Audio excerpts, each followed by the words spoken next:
नमस्कार। न्यूज 24 बिहार झारखंड का digital platform देख रहे हैं आप। मैं हूं आपके साथ सबा शाहिद शेख। बिहार में इस साल चुनाव होने हैं। चुनाव में बस कुछ ही महीने का वक्त बचा है। इन सब के बीच तैयारियां राजनीतिक दलों की तेज हो गई है।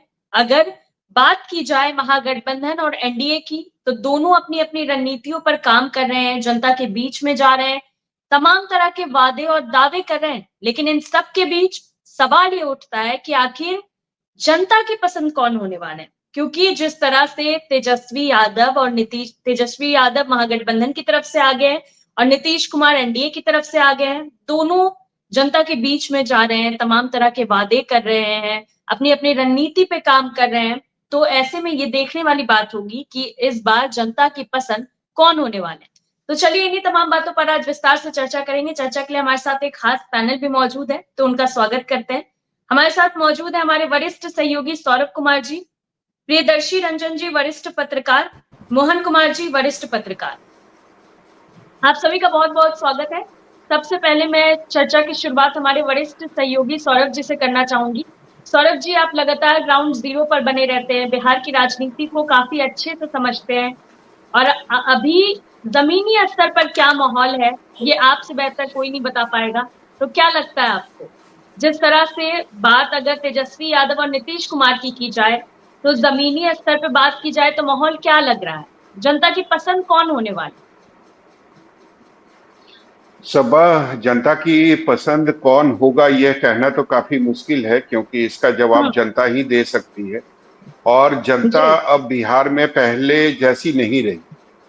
हम्म। पहले क्या होता था कि अगर आप कैमरा और माइक लेकर जनता के पास जाते थे, तो अपनी पसंद के नेताओं के बारे में या पार्टी के बारे में जो जनता होती थी वो खुलकर बात करती थी।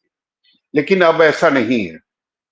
अब हम्म। जनता खुलकर बात नहीं करती है। अपने पसंदीदा जो उसकी पार्टी होती है या नेता होते हैं, उसके बारे में वो खुलकर जनता कुछ नहीं कहती है। जनता अब छुपाने लगी है बातों को, हम्म। और मीडिया से वो सवाल करती है कि आप बताइए कौन अच्छे हैं, कौन हम्म। किन्होंने काम किया है। तो जी। मैं जनता के बारे में अभी कुछ कह नहीं सकता हूं। लेकिन हाँ, ये जरूर बात है कि दोनों तरफ से तैयारियां की जा रही है। बिल्कुल। मैं अकेले तेजस्वी यादव के बारे में नहीं कहूंगा, मैं महागठबंधन के बारे में कहूंगा, क्योंकि तेजस्वी यादव महागठबंधन में चुनाव लड़ेंगे। तो हम्म। महागठबंधन में केवल तेजस्वी यादव नहीं है, बल्कि उनके साथ कांग्रेस पार्टी भी है, मुकेश सहनी भी है, वामदल जो पार्टियां हैं वो भी उनके साथ है। तो मैं महागठबंधन की बात करूंगा कि दोनों तरफ से, महागठबंधन के तरफ से हो या फिर एनडीए के तरफ से, दोनों के तरफ से तैयारी जो है वो जी। मतलब मजबूती के साथ की जा रही है। महागठबंधन के बारे में सबसे पहले मैं बताऊंगा कि आप हाल के दिनों में आपने देखा होगा कि कांग्रेस भी काफी एक्टिव हो गई। हम्म। कांग्रेस भी मजबूती के साथ लोगों के बीच जा रही है। पिछले 4-5 महीने में मुझे लगता है कि 4 बार राहुल गांधी बिहार दौरे पर आ चुके हैं, और 5वीं बार भी वो 27 मई को आने वाले हैं। तो कांग्रेस भी ग्राउंड पर जाकर उन मुद्दों को लेकर जनता के सामने जा रही है, जो ज्वलंत मुद्दा है। चाहे जी। रोजगार का मुद्दा हो, पलायन का मुद्दा हो, नौकरी का मुद्दा हो, हर मुद्दे के साथ वो युवाओं के बीच जा रही है कांग्रेस। राहुल गांधी अब दलितों की बात कर रहे हैं, पिछड़ों की बात कर रहे हैं, अति पिछड़ों की बात कर रहे हैं। वो ये कह हम्म। रहे हैं कि हमने और हमारी पार्टी ने जो अब तक किया उसके लिए हम माफी मांगते हैं। हमने गरीबों की बात आज तक नहीं की थी, पिछड़ों की बात नहीं की थी। ये सबको पता है कि पिछड़ा, अति पिछड़ा, दलित, महादलित, ये जो वोट बैंक है ये किसका है? जी। ये एनडीए का कोर वोट बैंक माना जाता है। तो आप उसमें सेंधमारी करने की कोशिश कर रहे हैं। दूसरी तरफ अगर आप आरजेडी के बारे में बात करेंगे, तो एमवाई हम्म। समीकरण आरजेडी का है। अब तेजस्वी यादव पर जिम्मेदारी है कि उसे एकजुट करना, एक साथ करना। बिल्कुल। वक्फ बिल का जो मामला हुआ, उसमें आपने देखा कि जो मुस्लिम समुदाय के लोग हैं वह निश्चित रूप से एक साथ हो गए हैं। यदा कदा जो नेता दूसरे दल में थे, चाहे जदयू में हो या और भी किसी दल में हो, वो भी नाराज चल रहे हैं अपने पार्टी से। जी। और ये बात हुई महागठबंधन की। अगर हम एनडीए की बात करें तो निश्चित रूप से एनडीए के पास अपनी उपलब्धि है और उनका जो कोर वोट बैंक है वो चाहते हैं कि उनके साथ मजबूती से बने रहे। तो एनडीए अपनी 20 सालों की जो उपलब्धि है उसको लेकर जनता के बीच जा रही है। और एनडीए ने यह भी तय किया है, चाहे बीजेपी हो या जदयू हो, दोनों दलों ने या एनडीए के तमाम और भी दल हैं, चाहे जीतन राम मांझी हो, उपेंद्र कुशवाहा, सभी ने मिलकर यह तय किया है कि हमें निशाना जो है वो तेजस्वी यादव पर नहीं साधना है, हमें निशाना लालू प्रसाद यादव पर साधना है। क्योंकि लालू प्रसाद यादव पर अगर ये लोग निशाना साधेंगे, एनडीए के तमाम जो नेता हैं, तो उसमें उनको फायदा होगा।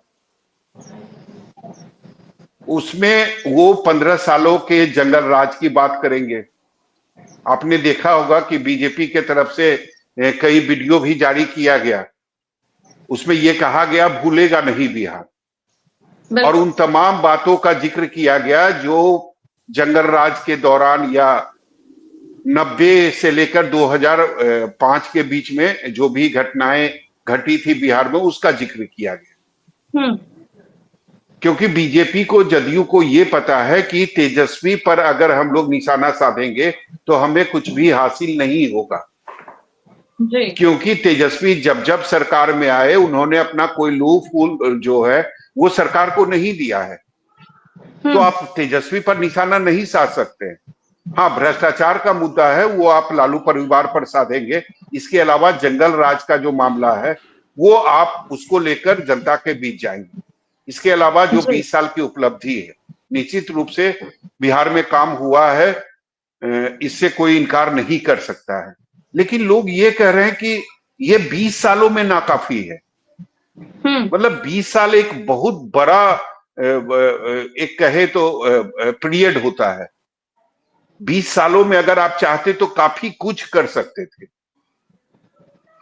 लेकिन वो चीजें नहीं हुई जो 20 सालों में हो सकती थी। काम हुआ है, बिहार बदला है, बिहार का स्वरूप बदला है, इसमें कोई इनकार नहीं है। लेकिन जनता को ये अभी भी शिकायत है कि 20 सालों में नीतीश कुमार को जो करना चाहिए वो उन्होंने नहीं कर दिखाया। तो एंटी कंबेंसी जो है वो भी कहीं ना कहीं आम लोगों में दिखती है। जी। और इधर के हाल के दिनों में जिस तरीके से लगातार जो विपक्ष है वह हमलावर है नीतीश कुमार को लेकर, उनके स्वास्थ्य को लेकर, इसका एज भी कहीं ना कहीं मुझे लगता है कि चुनाव में विपक्ष को मिल सकता है।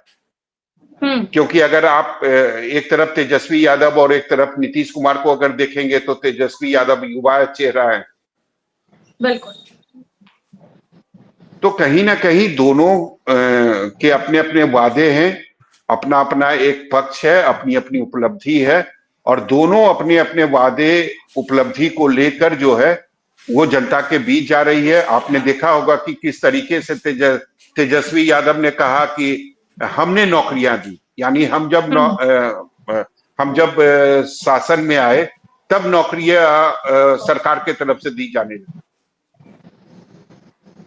एक जो बड़ा मुद्दा था उसको एनडीए ने, बीजेपी ने खत्म कर दिया, जातीय जनगणना का मामला। जी। जिस तरीके से लगातार मांग हो रही थी राहुल गांधी के तरफ से, तेजस्वी यादव के तरफ से जाति जनगणना कराने की, और उसके बाद जिसकी जितनी भागीदारी उसकी इतनी हिस्सेदारी के तर्ज पर आरक्षण देने की बात जो हो रही थी, उसको बीजेपी ने कुछ हद तक खत्म कर दिया है।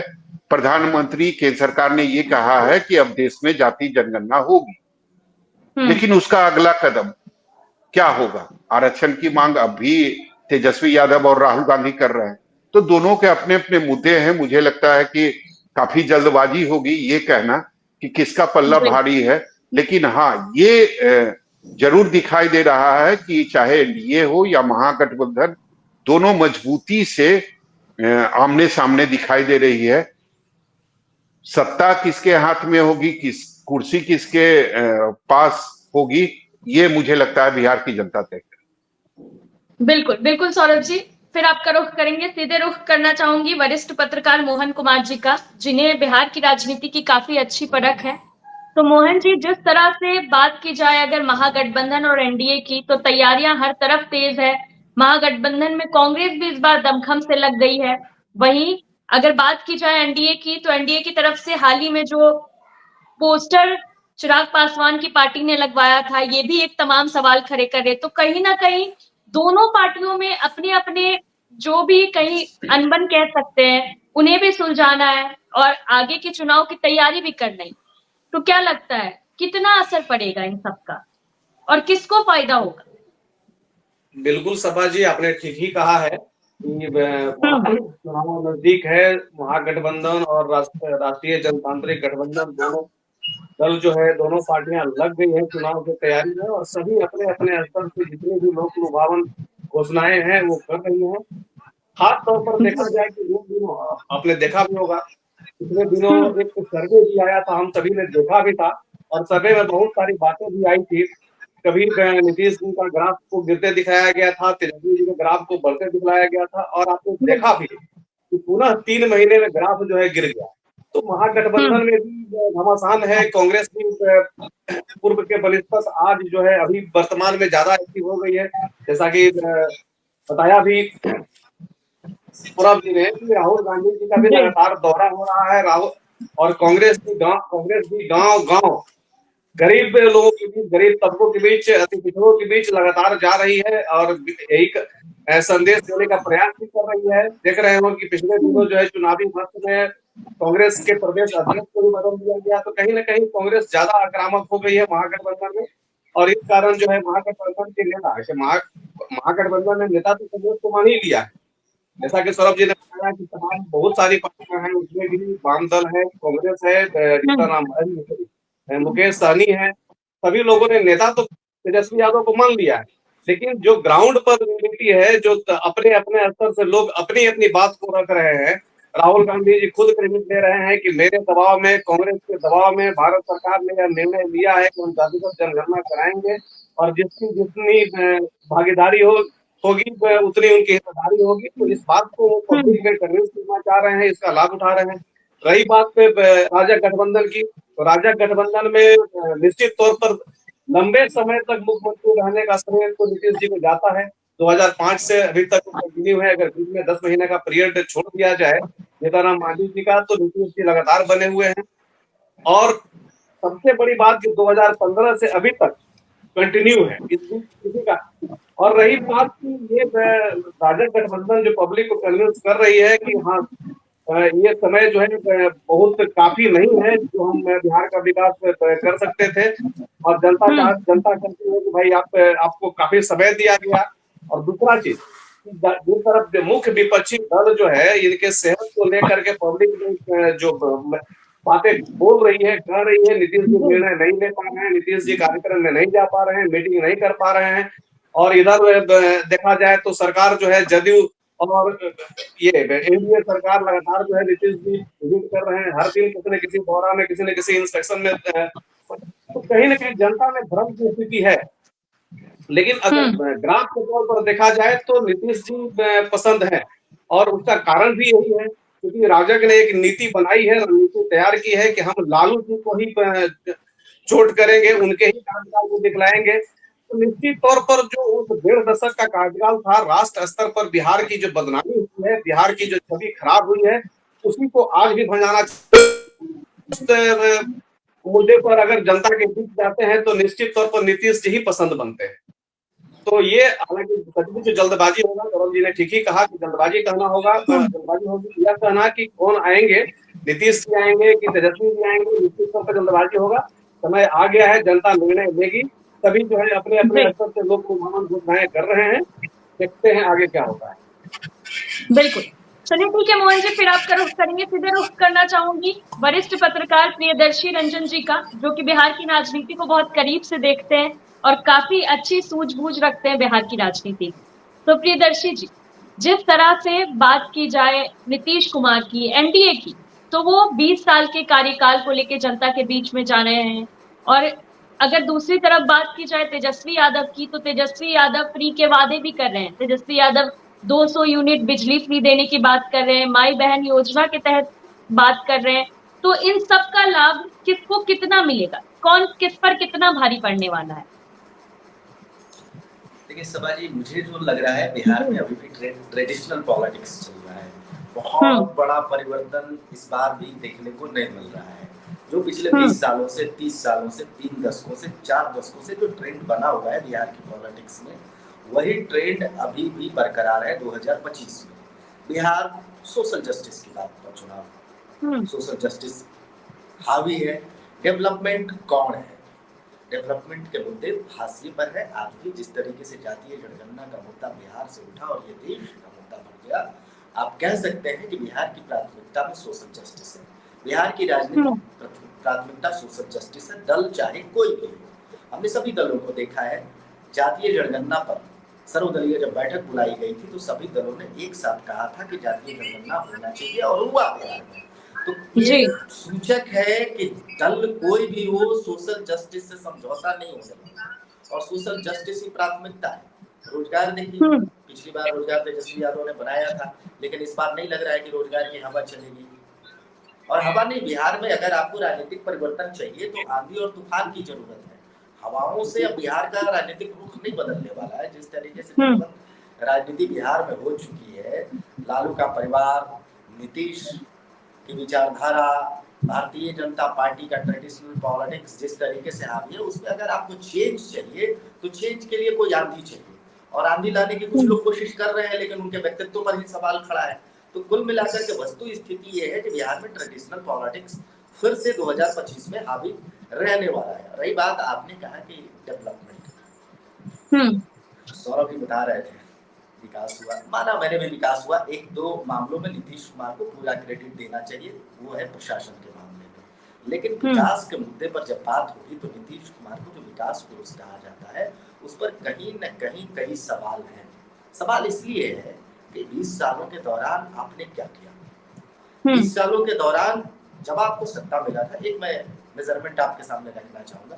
वो मेजरमेंट मानिए तो ठीक, नहीं मानिए तो भी ठीक, लेकिन मेजरमेंट ये है कि 20 साल पहले जिस पायदान पर बिहार था, 25 साल पहले जिस पायदान पर बिहार था, जब लालू राबड़ी से आपने शासन अपने हाथों में लिया था, उस समय देश में बिहार का क्या पायदान था और अभी क्या पायदान है, तो पता चलेगा कि जो पायदान लालू यादव के शासनकाल में था, राबड़ी देवी के शासनकाल में था, वही पायदान आपको नीतीश कुमार के भी शासनकाल में देखने को मिलेगा। तो दोनों इस मामले में, डेवलपमेंट के मामले में दोनों इक्वल है। बात जब होती है ना, लड़ाई कहाँ है? लड़ाई है प्रशासन के मामले में, सुशासन के मामले में, जंगल राज के मामले में। यहाँ पर मामला 19-20 का बनता है। लालू यादव पर एनडीए आरोप लगाती है जंगल राज का, विकास और विकास नहीं करने का मामला तो खत्म है, एकदम ही खत्म है। नीतीश कुमार में कोई बड़ा दावा तो नहीं कर सकते ना, कोई एक्सप्रेसवे तो बिहार में बना नहीं है। आप मामूली तौर पर एक उदाहरण देता हूँ कि एक जिला हेडक्वार्टर से दूसरे जिला हेडक्वार्टर चले जाइए, बिना आधे घंटे 1 घंटे के जाम में गुजरे हुए आप सफर नहीं पूरा कर सकते। जिस बिहार में बात होती है, उद्योग तो लगा ही नहीं। रोजगार के मामले में आप सरकारी रोजगार, सरकार जो पिछली बार तेजस्वी यादव ने रोजगार का मामला उठाया था, उसके बाद नीतीश कुमार ने उनको काउंटर कर दिया। काउंटर इस मामले में कर दिया कि उन्होंने कहा था कि 10 लाख रोजगार देंगे, नीतीश कुमार ने दे दिया। 9.5 लाख 35 हजार के करीब इन्होंने नियुक्ति पत्र बांट दिया है। 13 लाख का वादा है, चुनाव से पहले 13 लाख का आंकड़ा पूरा हो जाएगा, तो वहां पर ये मामला खारिज हो जाता है। लेकिन जो तेजस्वी ने उठाया है और जो नीतीश ने किया है रोजगार के मसले पर, ये दोनों ही छोटा है बिहार के परिप्रेक्ष्य में, रोजगार के परिप्रेक्ष्य में। इसलिए कि आप सिर्फ गवर्नमेंट में रोजगार सृजन करके एक राज्य को सबल नहीं बना सकते हैं। उसके लिए जरूरी है कि कई डायमेंशन में डेवलपमेंट हो और कई तरीके से रोजगार का सृजन हो। उस मामले में बिहार बिल्कुल ही पिछड़ा हुआ है। उद्योग के नाम पर कोचिंग इंडस्ट्री है बिहार में, उसके अलावा कुछ है नहीं। कहाँ से आप रोजगार पैदा कर पाएंगे? लैंडलॉक स्टेट की बात हमेशा से बिहार में होती है कि लैंडलॉक स्टेट है। लैंडलॉक स्टेट तो पंजाब भी है, लैंडलॉक स्टेट तो हरियाणा भी है, लैंडलॉक स्टेट तो उत्तर प्रदेश भी है, लैंडलॉक स्टेट तो मध्य प्रदेश भी है। फिर इन राज्यों में डेवलपमेंट कैसे पहुंच गया, वहां विकास की रोशनी कैसे पहुंच गई? तो इस मामले पर कहीं ना कहीं दोनों, मैं विकास के मामले में जो अंक लालू यादव को मिलता है वो नीतीश कुमार को भी देता हूँ। हाँ, नीतीश कुमार को एज क्या है प्रशासन के मामले में, सुशासन के मामले में, और वही इस बार भी खेल होगा। क्रेडिट जनता किस ओर मूड बनाएगी वो निर्भर करेगा कि नीतीश कुमार अपने सुशासन को कितना बुनाते हैं और लालू यादव का परिवार सोशल जस्टिस को किस कदर बुनाता है। सोशल जस्टिस का मामला और जो क्रेडिट है वो अभी भी लालू यादव और लालू परिवार के खाते में है। जातीय जनगणना पर मानिए या न मानिए, लालू परिवार को एज है। कांग्रेस भले ही देश स्तर पर उसका क्रेडिट लेने की कोशिश कर रही है, लेकिन प्रदेश स्तर पर यह माना जा रहा है कि कहीं न कहीं जातीय जनगणना का क्रेडिट लालू यादव, तेजस्वी यादव को है, और उसके बाद किसी को है तो नीतीश कुमार को है। तो नीतीश कुमार का डेवलपमेंट, लालू यादव और तेजस्वी यादव का सोशल जस्टिस, इसके बनाम बिहार का चुनाव होने जा रहा है। डेवलपमेंट कौन है? मैं बिहार में घूम रहा था, कई जगहों पर घूमा, कई जिलों में गया, तो बात सिर्फ यही होती है, सुशासन की बात होती या फिर सोशल जस्टिस की बात होगी कि हमारी जातियों का क्या हिस्सेदारी है, नीतीश कुमार क्या दिए, लालू यादव ने क्या दिया। हालांकि सोशल जस्टिस के मामले में भी मैं एक चीज बता देना चाहता हूँ, नीतीश कुमार को भी क्रेडिट जाता है। जिस स्तर पर नीतीश कुमार ने आरक्षण दिया, बिहार में आरक्षण को लागू किया, वो सोशल जस्टिस को एक पायदान आगे ले गया है। इसके बावजूद सोशल जस्टिस की बुनियाद की बात होती है ना, तो बिहार में सिर्फ और सिर्फ लालू यादव का लोग नाम लेते हैं, लालू से शुरू होते हैं, लालू पर खत्म होते हैं। कभी इस पर और बात होगी, अभी वो मौका नहीं है कि सोशल जस्टिस की शुरुआत बिहार में किसने की, उसको कैसे आगे बढ़ाया गया और लालू यादव तक कैसे वो पहुंचा और उसके बाद नीतीश कुमार ने उसको कैसे बनाया। लेकिन फिलहाल जो मसला है वो मसला यही है कि लालू यादव और नीतीश कुमार में जो भारतीय जनता पार्टी है, दो क्षेत्रीय पार्टियां और एक राष्ट्रीय पार्टी। राष्ट्रीय पार्टी अगर भारतीय जनता पार्टी की चली, अगर राष्ट्रीय विचारधारा, राष्ट्रीय नीति, भारतीय जनता पार्टी जो राष्ट्रवाद की हवा पूरे देश में चला रखी, अगर वो हवा बिहार में बनी हुई रहती है तो यकीन मानिए एनडीए को एज रहेगा। अगर वो हवा बिहार में आकर के शिथिल पड़ गया तो एनडीए कमजोर पड़ जाएगी। अभी कुछ भी कहना मुश्किल है क्योंकि रोज हवा बदलता है। मैं ये जो पाकिस्तान से वॉर हुआ उसके पहले बिहार में घूम रहा था, कई जिलों में घूमा, तो उसके पहले का मिजाज और अब का मिजाज दोनों में बहुत परिवर्तन है। पहले भारतीय जनता पार्टी अगर जनता दल यूनाइटेड और अन्य सहयोगी पार्टियों के बगैर भी बिहार में चुनाव लड़ती तो यकीन मानिए बहुत अव्वल स्तर पर रहती हो भारतीय जनता पार्टी। लेकिन अब हालात थोड़े से बदले हैं और इसलिए बदले हैं कि अभी जो बैकफुट पर सीज फायर पर माना गया, एक परसेप्शन बना कि भारतीय जनता पार्टी मोदी की सरकार ने सीज फायर पर बैकफुट लिया है, देश का इससे मस्तक नीचा हुआ है, तो वो मैसेज कहीं न कहीं बिहार में पहुंचा है, बिहार में भी पहुंचा है और बिहार में तुरंत चुनाव है तो इसका प्रभाव पड़ सकता है। हाँ, अब भारतीय जनता पार्टी के पास अभी समय है कि इसको कवर किस तरीके, भारतीय जनता पार्टी ने कवर करना शुरू कर दिया है और अगर कवर कर लेती है तो फिर वही मामला हो जाएगा। और अगर भारतीय जनता पार्टी इस मसले को कवर नहीं कर पाई और ये परसेप्शन बना रह गया कि भारतीय जनता पार्टी की सरकार, मोदी की सरकार की वजह से विश्व स्तर पर, विश्व समुदाय के बीच भारत का मस्तक नीचा हुआ है, सीज फायर नरेंद्र मोदी की कमजोरी साबित हुई है, तब तो मामला गड़बड़ हो जाएगा। हालांकि चलिए ठीक है, एक तरफा एक मिनट में, एक सेकंड में खत्म कर देता हूं। भारतीय जनता पार्टी या मोदी की सरकार, इस जो भारत पाक वॉर है उसमें पूरी तरीके से मोदी की सरकार, भारत की सरकार भी लड़ रही है, लेकिन जो परसेप्शन बना है वो माहौल कहीं ना कहीं भारतीय जनता पार्टी का खराब कर रहा है समाज। जी चलिए ठीक है प्रियदर्शी जी, फिर आपका रुख करेंगे। हमारे वरिष्ठ सहयोगी के पास भी कुछ सवाल है तो उनका रुख करना चाहूंगी, लेकिन उससे पहले मेरा भी उनसे एक सवाल है। सौरभ, जिस तरह से 20 साल के कार्यकाल को लेकर एनडीए जाएगी या जा रही है जनता के बीच में, तो क्या लगता है इन सब का फायदा एनडीए को कितना होगा? क्या जनता उसी 20 साल के सहारे आगे भी बढ़ना चाहेगी या जनता इस बार बदलाव के मूड में? क्या जनता इस बार तेजस्वी यादव के फ्री के वादों में आ सकती है? सबा, आपने बिल्कुल सही कहा कि एक मुद्दा महागठबंधन की तरफ से जातीय जनगणना का था जिसे केंद्र सरकार ने खत्म कर दिया, लेकिन अभी भी कई मुद्दे हैं जो महागठबंधन की तरफ से तेजस्वी यादव की तरफ से उठाए जा रहे हैं। उसमें एक प्रमुख मुद्दा है कि 2500 रुपया हर महीने हम महिलाओं को देंगे अगर हमारी सरकार बनती है तो। इसके अलावा वृद्धा पेंशन के तौर पर 1500 रुपया बुजुर्गों को दिया जाएगा। 200 जी यूनिट फ्री बिजली दी जाएगी। ये 3 प्रमुख मुद्दे हैं जो कि तेजस्वी यादव की तरफ से उठाए जा रहे हैं, और तेजस्वी यादव जहां जहां भी जा रहे हैं, लोगों से मिल रहे हैं, तो उनके सामने ये वादा भी कर रहे हैं। और ये छोटा वादा नहीं है, ये बहुत बड़ा है। हमने बिल्कुल देखा है कई राज्यों के चुनाव में कि ये इतना बड़ा मुद्दा बन गया था कि इसके कारण तख्ता पलट भी हुआ है। आपने देखा कि जब झारखंड में चुनाव हुआ था तो हेमंत सोरेन ने कहा था कि महिलाओं को हम राशि देंगे, और उन्होंने जी चुनाव से पहले ही कैबिनेट में वो जो आखिरी कैबिनेट की बैठक हुई थी उसमें उन्होंने पास कर दिया था, और चुनाव के पहले ही वो राशि देना शुरू कर दिए थे। हालांकि बीजेपी ने भी कहा था कि 2000 रुपया हम देंगे अगर हमारी सरकार बनती है तो, लेकिन उसके पहले ही चीजों को भाप गए थे हेमंत सोरेन, और उन्होंने पहले ही घोषणा कर दी थी और देना भी उन्होंने शुरू कर दिया। तो ये एक बड़ा मुद्दा है, और मुझे लगता है कि आने वाले दिनों में इसका काट जो है वो एनडीए की तरफ से खोजा जा रहा है। और मुझे लगता है कि 1-2 महीने के अंदर ही कैबिनेट का कोई ना कोई फैसला जरूर होगा जिसमें महिलाओं को एक बड़ी राशि जो है वो एनडीए सरकार के तरफ से दी जाएगी। इसकी घोषणा भी मुझे लगता है 1-2 महीने में हो जाएगी। और जो वृद्धा पेंशन की जो राशि है, जो अभी बिहार सरकार 400 रुपया दे रही है, इसको भी बढ़ाया जाएगा,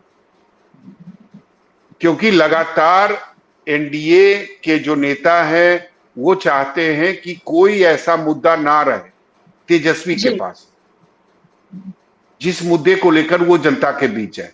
वो सभी मुद्दों को खत्म करना चाहती है। और जिस तरीके से जाति जनगणना का जो मसला था उसको खत्म किया गया। अब ये अलग बात है कि जाति जनगणना जब होगी उसके बाद बात होगी कि जिसकी जितनी हिस्सेदारी उसकी उतनी भागीदारी।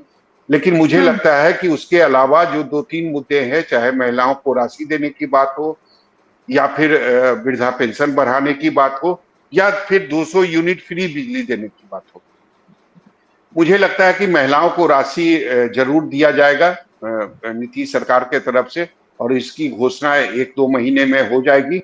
हो सकता है वो राशि 2500 रुपया ना हो, वो 1000 रुपया हो, 1500 रुपया हो, लेकिन एक राशि जो है वो उसकी घोषणा जो है मुझे लगता है कि 1-2 महीने में होने वाली है। वृद्धा पेंशन जो आज 400 रुपया मिल रहा है, तेजस्वी यादव 1500 की बात कर रहे हैं। हो सकता है नीतीश कुमार जो वृद्धा पेंशन की राशि बढ़ाएंगे वो 1500 ना हो सकता है वो 800 रुपया हो, 700 रुपया हो, या 1000 रुपया हो, लेकिन वो भी बढ़ाया जाएगा, ये भी तय है। इसमें कोई मुझे लगता है कि कहीं से कोई इसमें संदेह नहीं है, बढ़ाया जाएगा, ये तय है। रही बात कि अभी भी जैसे हमने आपको बोला कि एक तरफ तेजस्वी यादव का चेहरा है जो युवा हैं, और उनको लोगों ने देखा है, बिहार के युवाओं ने देखा है। 2020 का चुनाव आप देख लीजिए, तेजस्वी यादव अकेले दम पर उन्होंने चुनाव लड़ा था, उनके साथ कोई नहीं था, कोई भी नहीं था। आप अगर उनके फैमिली की बात करें तो लालू प्रसाद यादव भी नहीं थे, वो जेल में थे। और इसके अलावा जो सहयोगी पार्टियों में भी कोई बड़ा चेहरा तेजस्वी यादव के साथ नहीं था जो जनसभा में तेजस्वी यादव के साथ मन साझा कर रहा हो। आज भले राहुल गांधी काफी एक्टिव हो गए हैं, लेकिन 2020 में वो बहुत ज्यादा एक्टिव उनका नहीं दिख रहे थे वो। तो अकेले दम पर 2020 में तेजस्वी यादव ने अपनी पार्टी को सबसे बड़ी पार्टी बनाया। ये बहुत बड़ी बात है। एक तरफ लालू, एक तरफ नीतीश कुमार, एक तरफ नरेंद्र मोदी, एक तरफ बीजेपी के तमाम नेता थे, और उसके बाद खुद को सबसे बड़ी पार्टी बनाना, ये अपने आप में एक चुनौती थी और तेजस्वी यादव ने इसे कर दिखाया। बिल्कुल। लेकिन इस बार 2020 वाली बात नहीं है, हम्म। ये भी सबको पता है। 2020 में कई ऐसे चीजें थी जो 2025 में नहीं है।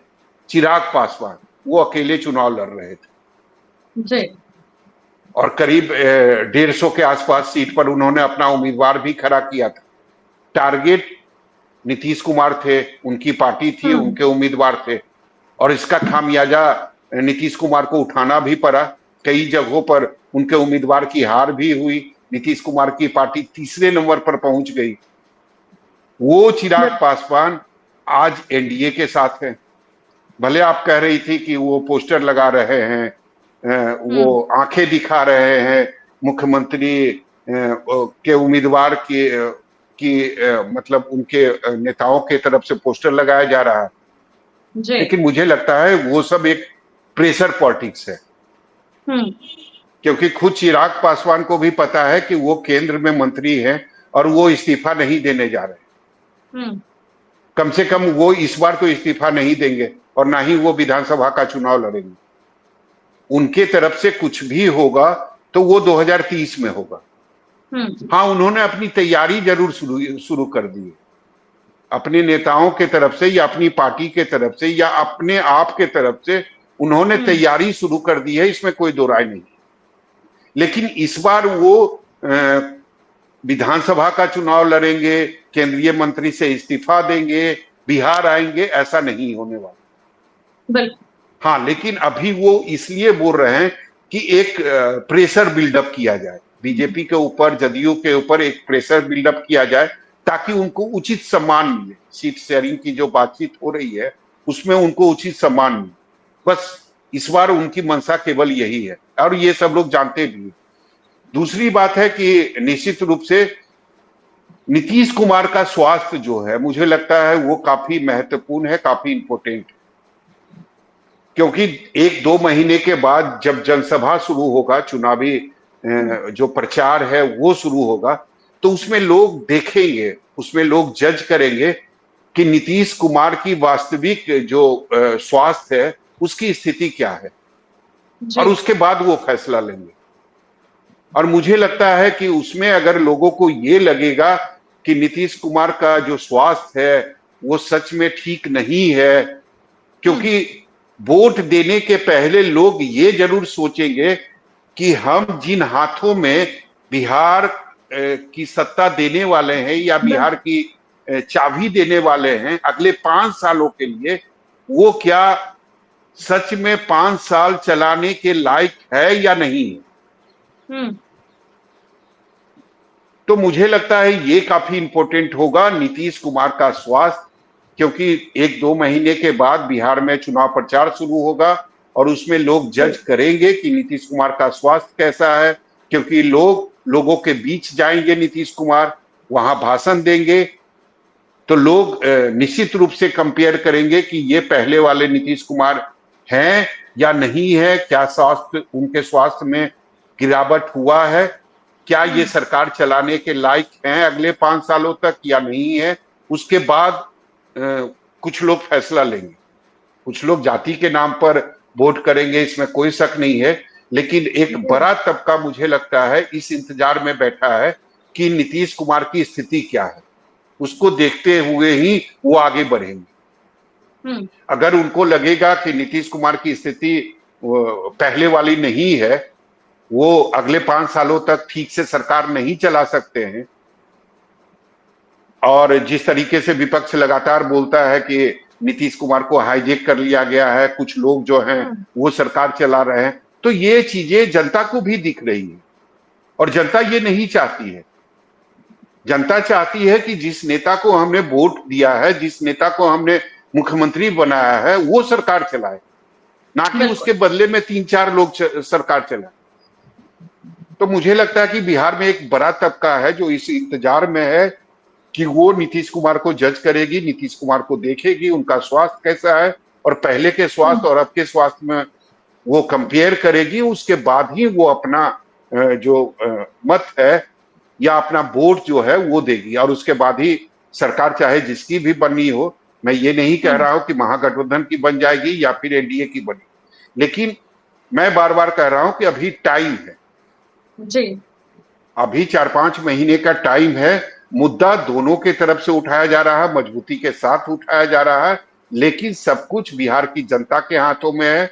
और मुझे लगता है कि अब बिहार की जनता जो है वह काफी सोच समझ के वोट करती है। आप पिछले 15-20 सालों में अगर आप देखेंगे तो विधानसभा का जो नतीजे होते हैं या विधानसभा का जो परिणाम होता है वो लोकसभा के विपरीत होता है। बिल्कुल। पहले ऐसा नहीं होता था। पहले ये होता था कि जो लोकसभा का नतीजा हुआ उसके समानांतर ही लगभग विधानसभा के भी नतीजे होते, लेकिन अब ऐसा नहीं होता है।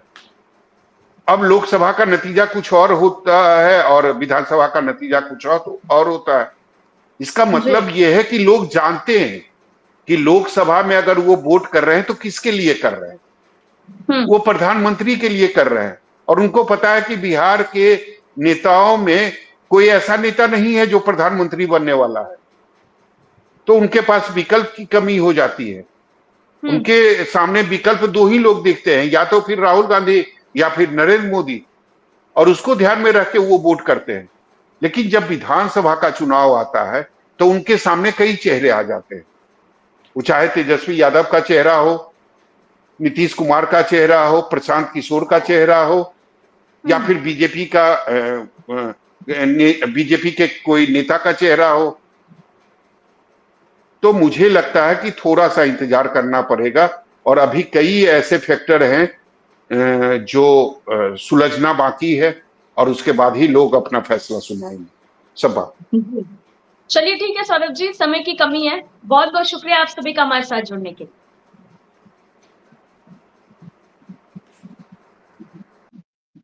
दरअसल अगर बात की जाए बिहार में चुनाव की, तो बिहार में चुनावी तैयारियां तेज है, लेकिन इन सब के बीच जो वादे और जो दावे लेके तमाम राजनीतिक दल जनता के बीच में जा रहे हैं। अभी से ही चुनाव की तैयारियां तेज हो गई है, लगातार जनता के मुद्दों पर बात हो रही है, जनता से मिला जा रहा है, संवाद किया जा रहा है। लेकिन इन सब का नतीजा क्या निकलेगा, इन सब का फायदा किसको कितना मिलेगा, ये तो आने वाला वक्त ही बताएगा। फिलहाल के लिए इतना ही। देखते रहिए न्यूज़ 24 बिहार झारखंड। अगर आपको ये डिबेट अच्छी लगी तो उसे लाइक और शेयर जरूर करें। आप अपनी राय में कमेंट करके जरूर बताएं और हमारे चैनल को सब्सक्राइब करना ना भूलें। नमस्कार।